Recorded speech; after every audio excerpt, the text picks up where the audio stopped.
तत्पश्चात पूरी एसडीआरएफ की टीम को आज के इस सम्मान समारोह में हमारे साथ यहाँ पर उपस्थित आपदा प्रबंधन सलाहकार समिति के उपाध्यक्ष श्री विनय रोहिला जी, सचिव गृह श्री शैलेश जी और पुलिस महानिदेशक श्री दीपम सेठ जी, हमारे पुलिस के एडीजी साहब, तीनों लोग, जवान, मैं सबसे पहले तो आप सबने इतनी शानदार भूमिका का वहाँ पर निर्वहन किया है और मैंने वहाँ जाकर स्वयं देखा। बहुत ही परिश्रम, बहुत अच्छा स्किल और बहुत संवेदनशीलता से आपने अपनी ड्यूटी वहाँ पर निभाई और ड्यूटी के साथ साथ ड्यूटी करने के अतिरिक्त जो अतिरिक्त संवेदनशीलता से आपने काम किया। आप सब यहाँ आए हैं,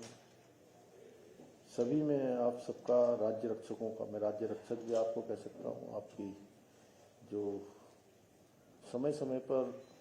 अनेक अवसर जो हमारे सामने चुनौतियों के रूप में आते हैं, आपदाओं के समय में, चाहे वो ऋणी की आपदा भी देख रहे थे हम, चाहे इसी वर्ष इससे पहले 2024 में केदारनाथ की आपदा हो, अभी 5 दिन पहले हमारी माणा क्षेत्र में आई हुई भीषण हिमस्खलन हो, या कोई भी अवसर हो, या सिलकारा टनल भी, मैंने उस समय भी आप सब लोगों को बहुत काम करते हुए नजदीक से देखा, क्योंकि मैं वहां पर बना हुआ था।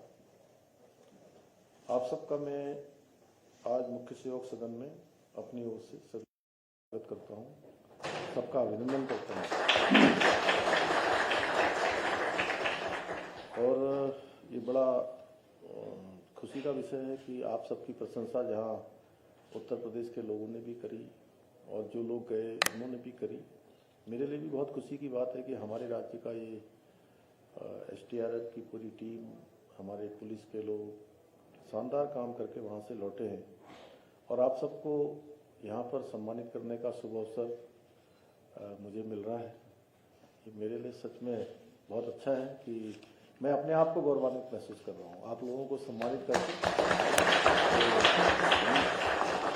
ऐसा लग रहा है कि जैसे कि आपको सम्मान नहीं कर रहा हूँ, मैं अपने आप का स्वयं का सम्मान कर रहा हूँ। प्रयागराज में आयोजित सनातन धर्म के महासंगम में, जैसा अभी रितिम अग्रवाल जी ने बताया कि 66 करोड़ के लगभग लोगों ने आस्था की डुबकी लगाई, पुण्य स्थान प्राप्त किया। वहाँ की सुरक्षा, अन्य व्यवस्थाओं को संभालना अपने आप में बहुत बड़ा चुनौतीपूर्ण काम था। और वैसे मैं बताऊं तो मैंने लगभग वहाँ पर शाम 3 बजे से लेकर अगले दिन 11 बजे तक, 11 ही होगा ना, 11 के आसपास, जो भी 17-18 घंटे मैं वहाँ रहा हूँगा, तो मैंने देखा कि क्या सैलाब था, सड़कों पर भी, यहाँ भी, वहाँ भी, और उन व्यवस्थाओं को संचालन करना बहुत चुनौतीपूर्ण काम था। ऐसे में जहाँ उत्तर प्रदेश की पूरी प्रशासनिक इकाई ने, वहाँ की सरकार ने, उन्होंने भी बहुत शानदार काम किया और उसमें हम लोगों का भी योगदान था। और मुझे गर्व है कि आप सभी ने अपनी ड्यूटी अनुशासन से, साहस से और सेवा भावना के साथ पूरी तरह से इसको निभाया है।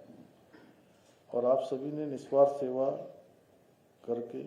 न केवल महाकुंभ की सफलता में अपना योगदान दिया है, बल्कि आपकी सेवा से देवभूमि उत्तराखंड का भी सर ऊंचा हुआ है। देवभूमि उत्तराखंड को भी जो है, क्योंकि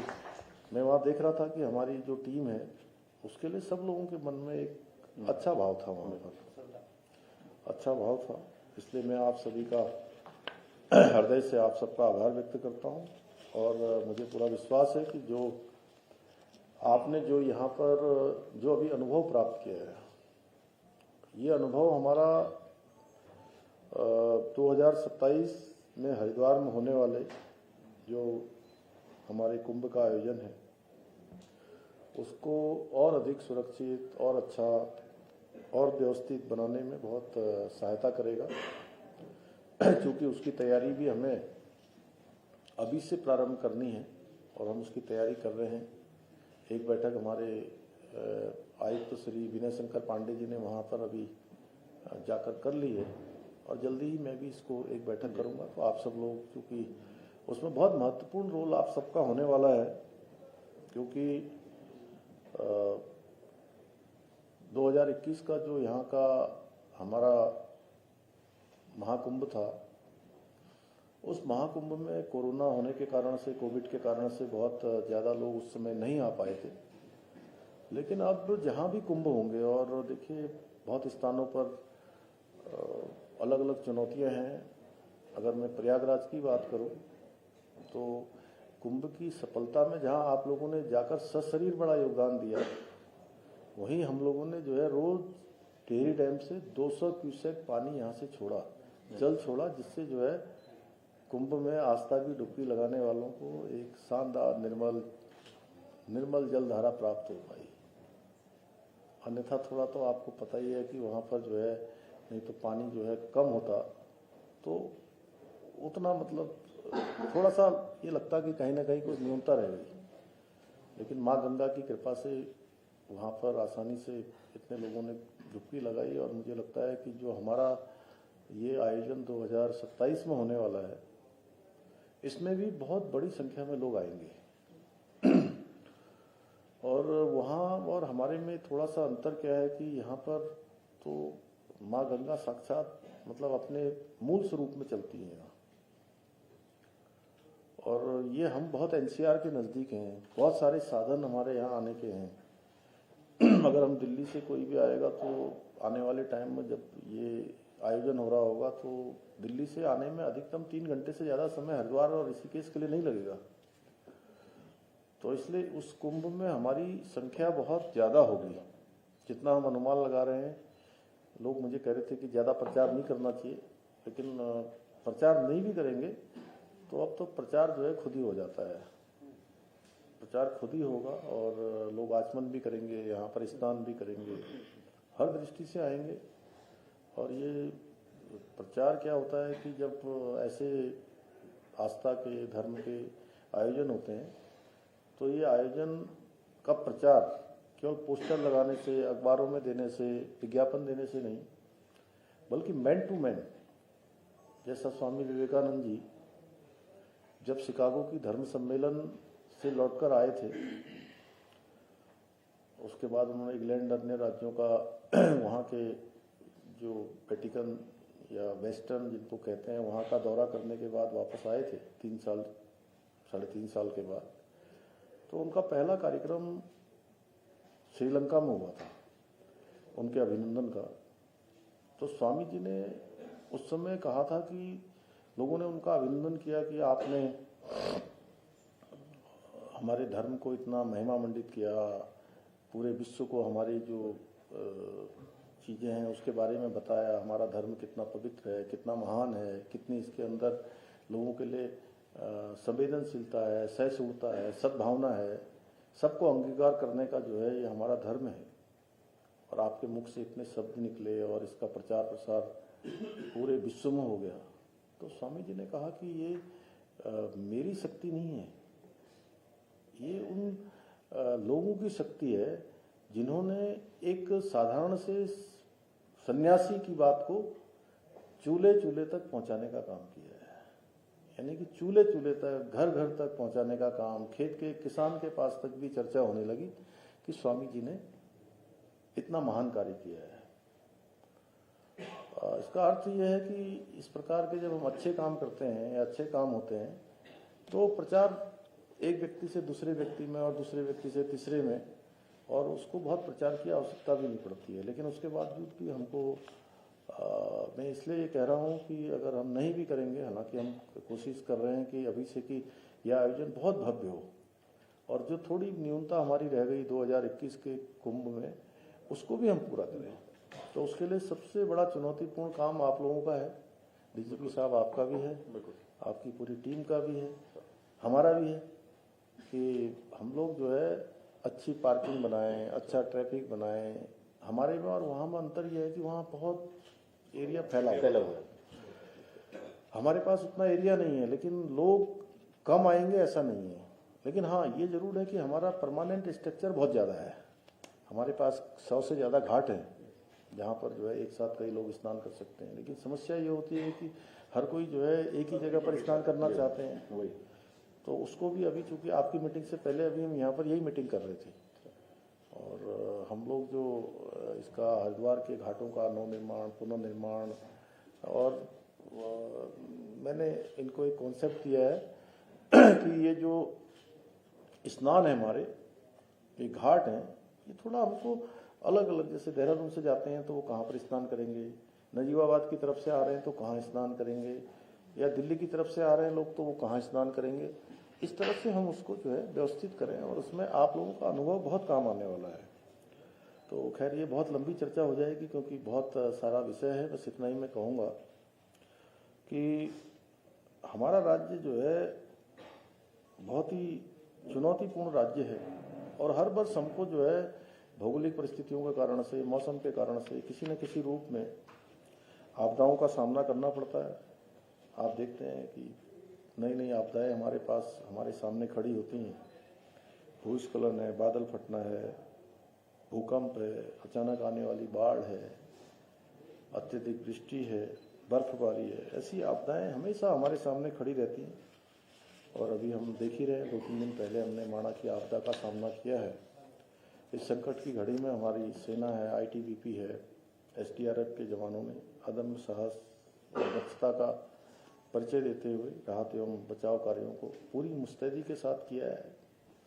उनके अथक प्रयासों का ही परिणाम है कि 46 लोग जो बर्फ के नीचे दबे थे उनको हम लोग सुरक्षित बचा पाए,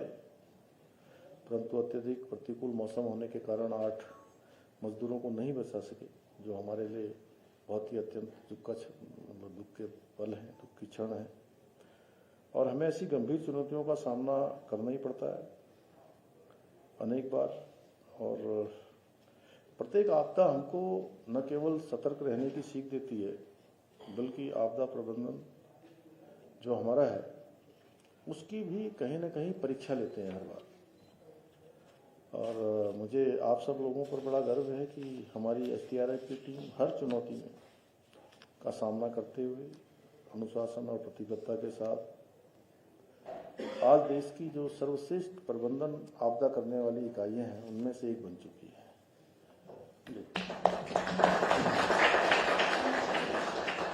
आपके कठोर प्रशिक्षण, अथक परिश्रम, अनुशासन और निस्वार्थ सेवा भावना से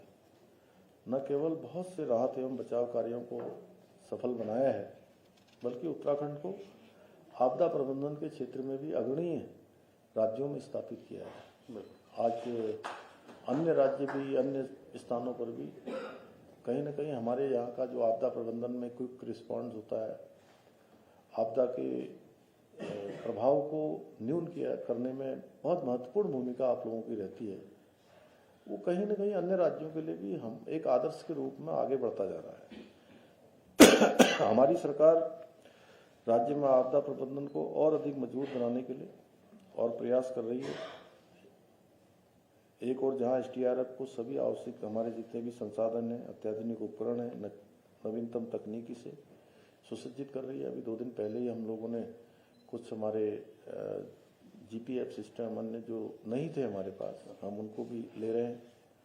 वहीं हमारे जो जवान हैं उनको भी आधुनिक एवं तकनीकी रूप से दक्ष बनाने के लिए प्रशिक्षण केंद्रों की स्थापना भी की जा रही है। इस दिशा में हमारी एसडीआरएफ और पुणे की इंडियन रेस्क्यू एकेडमी के बीच एक महत्वपूर्ण समझौता भी किया गया है। इतना ही नहीं, हाल में केंद्र सरकार के सहयोग से हमारी सरकार ने उत्तराखंड डिजास्टर प्रीपेयर्डनेस एवं रेजिलेंट प्रोजेक्ट योजना को भी मंजूरी प्रदान की है, जिसके अंतर्गत लगभग 1480 करोड़ रुपए की राशि आपदा प्रबंधन तंत्र को मजबूत करने के लिए स्वीकृत की गई है। ये सभी प्रयास न केवल हमारे राज्य को आपदा प्रबंधन के क्षेत्र में और अधिक सक्षम बनाएंगे और अधिक सशक्त बनाएंगे, बल्कि राज्य के नागरिकों को उनकी सुरक्षा करने में भी महत्वपूर्ण भूमिका निभाएंगे। राज्य के साथ साथ जो हमारे यात्री आते हैं, श्रद्धालु आते हैं, पर्यटक आते हैं, उनके अंदर भी एक निश्चिंतता का भाव लाएंगे कि हम राज्य के अंदर जा रहे हैं तो हम सुरक्षित हैं, हमको जो है हर समय सहायता मिलेगी। मुझे पूरा विश्वास है कि आप सभी इस समर्पण और कुशलता के साथ किसी भी प्रकार की प्राकृतिक आपदा के दौरान राहत एवं बचाव कार्यों में निकट भविष्य में भी अपनी महत्वपूर्ण भूमिका इसी प्रकार निभाते रहेंगे। इसी विश्वास के साथ पुनः आप सभी का एक बार फिर से मैं आप सबका आभार व्यक्त करते हुए, इतना शानदार काम आप सब लोगों ने किया है और आप सबको शुभकामनाएं देते हुए भविष्य के लिए, और बाबा केदार से प्रार्थना करता हूँ कि हमारे राज्य पर भी अपनी कृपा दृष्टि बना के रखें, आप सब पर भी, आप सब स्वस्थ रहें और अपने कर्म पथ पर निरंतर आगे बढ़ते रहें। इसी कामना के साथ मैं अपनी बात को समाप्त करता हूँ। धन्यवाद।